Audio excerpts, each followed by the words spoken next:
ವೀಕ್ಷಕರೇ, ಅನುದಿನ ಸುದ್ದಿಜಾಲ. ನಾನು ಅನನ್ಯ ಎಸ್ ಭಾರದ್ವಾಜ್. ಇಂದಿನ ವಿಶೇಷ ಸುದ್ದಿ ಪ್ರಸಾರ ವೀಕ್ಷಣೆಗೆ ಸ್ವಾಗತ. ಪೆಟ್ರೋಲ್ ಡೀಸೆಲ್ ಸುಂಕದಲ್ಲಿ ರೂಪಾಯಿ 10 ಕಡಿತ ಮಾಡಿದ ಕೇಂದ್ರ ಸರ್ಕಾರ.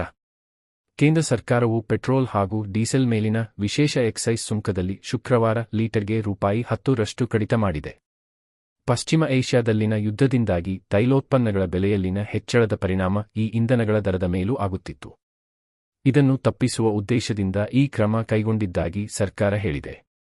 ಈ ಮೊದಲು ಪ್ರತಿ ಲೀಟರ್ ಪೆಟ್ರೋಲ್ ಮೇಲೆ ವಿಶೇಷ ಹೆಚ್ಚುವರಿ ಸುಂಕ ರೂಪಾಯಿ 13 ಇತ್ತು. ಈಗ ರೂಪಾಯಿ 3ಕ್ಕೆ ಇಳಿಸಲಾಗಿದೆ. ಅದೇ ರೀತಿ ಪ್ರತಿ ಲೀಟರ್ ಡೀಸೆಲ್ ಮೇಲೆ ರೂಪಾಯಿ 10 ಎಕ್ಸೈಸ್ ಸುಂಕ ಇತ್ತು. ಸರ್ಕಾರದ ಈ ನಿರ್ಧಾರದಿಂದಾಗಿ ಡೀಸೆಲ್ ಮೇಲೆ ಯಾವುದೇ ಎಕ್ಸೈಸ್ ಸುಂಕ ಇರುವುದಿಲ್ಲ. ಈ ಕುರಿತು ಹಣಕಾಸು ಸಚಿವಾಲಯ ಗುರುವಾರ ತಡರಾತ್ರಿ ಅಧಿಸೂಚನೆ ಹೊರಡಿಸಿದ್ದು, ಎಕ್ಸೈಸ್ ಸುಂಕ ಕಡಿತ ಕ್ರಮವು ತಕ್ಷಣದಿಂದಲೇ ಜಾರಿಗೆ ಬರಲಿದೆ ಎಂದು ತಿಳಿಸಿದೆ. ಪೆಟ್ರೋಲ್ ಪಂಪ್ಗಳಲ್ಲಿ ಮಾರಾಟವಾಗುವ ಇಂಧನ ದರಗಳಲ್ಲಿ ಯಾವುದೇ ಬದಲಾವಣೆ ಆಗುವುದಿಲ್ಲ. ಈ ಕ್ರಮದಿಂದಾಗಿ ಆದಾಯದಲ್ಲಿ ರೂಪಾಯಿ 2.25 ಲಕ್ಷ ಕೋಟಿಯಷ್ಟು ನಷ್ಟ ಉಂಟಾಗಲಿದೆ ಎಂದು ಸರ್ಕಾರ ಅಂದಾಜಿಸಿದೆ. ಎಕ್ಸೈಸ್ ಸುಂಕ ಕಡಿತ ಮಾಡುವ ನಿರ್ಧಾರದಿಂದ ತೈಲ ಕಂಪನಿಗಳಿಗೆ ಸ್ವಲ್ಪ ಮಟ್ಟಿನ ನಿರಾಳತೆ ಸಿಕ್ಕಂತಾಗಿದೆ. ಈ ಕುರಿತ ಅಧಿಸೂಚನೆ ಹೊರಬಿದ್ದ ಬಳಿಕ ಮುಂಬೈ ಷೇರುಪೇಟೆಯಲ್ಲಿ ಐಒಸಿ, ಬಿಪಿಸಿಲ್ ಹಾಗೂ ಎಚ್ಪಿಸಿಲ್ ಷೇರುಗಳ ಬೆಲೆಗಳಲ್ಲಿ ಶುಕ್ರವಾರ ಏರಿಕೆ ಕಂಡುಬಂದಿದೆ. ಡೀಸೆಲ್ ಮತ್ತು ವಿಮಾನ ಇಂಧನ ಎಟಿಎಫ್ ರಫ್ತು ಮೇಲಿನ ಸುಂಕವನ್ನು ಕೇಂದ್ರ ಸರ್ಕಾರ ಪುನಃ ಜಾರಿಗೊಳಿಸಿದೆ. ಪ್ರತಿ ಲೀಟರ್ ಡೀಸೆಲ್ ಹಾಗೂ ವಿಮಾನ ಇಂಧನ ಮೇಲೆ ಕ್ರಮವಾಗಿ ರೂಪಾಯಿ 21.5 ಹಾಗೂ ರೂಪಾಯಿ 29.5 ರಫ್ತು ಸುಂಕ ವಿಧಿಸಲಾಗಿದೆ. ಕಚ್ಚಾ ತೈಲ ಸಂಸ್ಕರಣೆಯಲ್ಲಿ ತೊಡಗಿರುವ ಒಎನ್ಜಿಸಿ ಸೇರಿದಂತೆ ದೇಶೀಯ ಕಂಪನಿಗಳ ಮೇಲೆ ಆಕಸ್ಮಿಕ ಲಾಭ ತೆರಿಗೆ ವಿಧಿಸಿಲ್ಲ.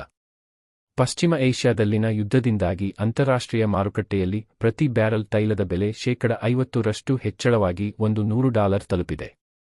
ಜಾಗತಿಕ ಮಾರುಕಟ್ಟೆ ಪರಿಸ್ಥಿತಿಯಂತೆ ಪ್ರತಿ ಲೀಟರ್ ಕಚ್ಚಾ ತೈಲ ಹಾಗೂ ಪೆಟ್ರೋಲ್ ಬೆಲೆಯಲ್ಲಿ ರೂಪಾಯಿ 26 ಹಾಗೂ ಪ್ರತಿ ಲೀಟರ್ ಡೀಸೆಲ್ ಬೆಲೆಯಲ್ಲಿ ರೂಪಾಯಿ 81.90 ಹೆಚ್ಚಾಗಬೇಕಿತ್ತು. ಈ ಕುರಿತು ಶುಕ್ರವಾರ ಕೇಂದ್ರ ಹಣಕಾಸು ಸಚಿವೆ ನಿರ್ಮಲಾ ಸೀತಾರಾಮನ್ ಅವರು ಇಂಧನ ಮೇಲಿನ ಅಬಕಾರಿ ಸುಂಕದಲ್ಲಿ ಮಾಡಿರುವ ಕಡಿತದಿಂದ ಗ್ರಾಹಕರಿಗೆ ಇವುಗಳ ದರದಲ್ಲಿ ಆಗುವ ಹೆಚ್ಚಳದಿಂದ ರಕ್ಷಣೆ ಸಿಗಲಿದೆ. ಅಗತ್ಯ ವಸ್ತುಗಳ ಪೂರೈಕೆ ಮತ್ತು ಬೇಡಿಕೆಯಲ್ಲಾಗುವ ಏರಿಳಿತದ ಬಿಸಿ ಜನರಿಗೆ ತಟ್ಟದಂತೆ ಸರ್ಕಾರ ಕ್ರಮಗೊಳ್ಳುತ್ತಿದೆ ಎಂದು ಪ್ರತಿಕ್ರಿಯಿಸಿದ್ದಾರೆ. ಏಷ್ಯಾ ಯುದ್ಧದ ಸವಾಲುಗಳ ಎದುರಿಸಲು ಟೀಮ್ ಇಂಡಿಯಾ ಸ್ಫೂರ್ತಿ ಬೇಕು. ಮೋದಿ ಪಶ್ಚಿಮ ಏಷ್ಯಾ ಯುದ್ಧದಿಂದಾಗಿ ಉದ್ಭವಿಸಿರುವ ಸವಾಲುಗಳನ್ನು ಎದುರಿಸಲು ಎಲ್ಲ ರಾಜ್ಯಗಳು ಸನ್ನದ್ಧವಾಗಿರಬೇಕು. ಇದಕ್ಕಾಗಿ ಟೀಮ್ ಇಂಡಿಯಾ ರೀತಿಯ ಸ್ಫೂರ್ತಿಯೊಂದಿಗೆ ಕಾರ್ಯೋನ್ಮುಖವಾಗಬೇಕು ಎಂದು ಪ್ರಧಾನಿ ನರೇಂದ್ರ ಮೋದಿ ಶುಕ್ರವಾರ ಪ್ರತಿಪಾದಿಸಿದರು. ಅಮೆರಿಕ, ಇಸ್ರೇಲ್ ಹಾಗೂ ಇರಾನ್ ನಡುವಿನ ಯುದ್ಧದ ಹಿನ್ನೆಲೆಯಲ್ಲಿ ಉದ್ಭವಿಸಿರುವ ಪರಿಸ್ಥಿತಿ ಕುರಿತು ಮುಖ್ಯಮಂತ್ರಿಗಳೊಂದಿಗೆ ವರ್ಚುವಲ್ ಆಗಿ ನಡೆಸಿದ ಸಂವಾದದ ವೇಳೆ ಅವರು ಈ ಮಾತು ಹೇಳಿದ್ದಾರೆ. ಪಶ್ಚಿಮ ಏಷ್ಯಾ ಬಿಕ್ಕಟ್ಟು ಆರಂಭಗೊಂಡ ಬಳಿಕ ಪ್ರಧಾನಿ ಇದೇ ಮೊದಲ ಬಾರಿಗೆ ಮುಖ್ಯಮಂತ್ರಿಗಳ ಜೊತೆ ಸಂವಾದ ನಡೆಸಿದರು. ರಕ್ಷಣಾ ಸಚಿವ ರಾಜನಾಥ್ ಸಿಂಗ್, ಗೃಹ ಸಚಿವ ಅಮಿತ್ ಶಾ ಅವರೂ ಉಪಸ್ಥಿತರಿದ್ದರು. ನೀತಿ ಸಂಹಿತೆ ಜಾರಿಯಲ್ಲಿರುವ ಕಾರಣ ವಿಧಾನಸಭೆ ಚುನಾವಣೆ ನಡೆಯಲಿರುವ ತಮಿಳುನಾಡು, ಪಶ್ಚಿಮ ಬಂಗಾಳ, ಅಸ್ಸಾಂ, ಕೇರಳ ಹಾಗೂ ಪುದುಚೇರಿ ಮುಖ್ಯಮಂತ್ರಿಗಳು ಪಾಲ್ಗೊಂಡಿರಲಿಲ್ಲ. ಈ ರಾಜ್ಯಗಳ ಮುಖ್ಯಮಂತ್ರಿಗಳೊಂದಿಗೆ ಸಂಪುಟ ಕಾರ್ಯದರ್ಶಿ ಪ್ರತ್ಯೇಕವಾಗಿ ಸಂವಾದ ನಡೆಸುವರು ಎಂದು ಮೂಲಗಳು ಹೇಳಿವೆ.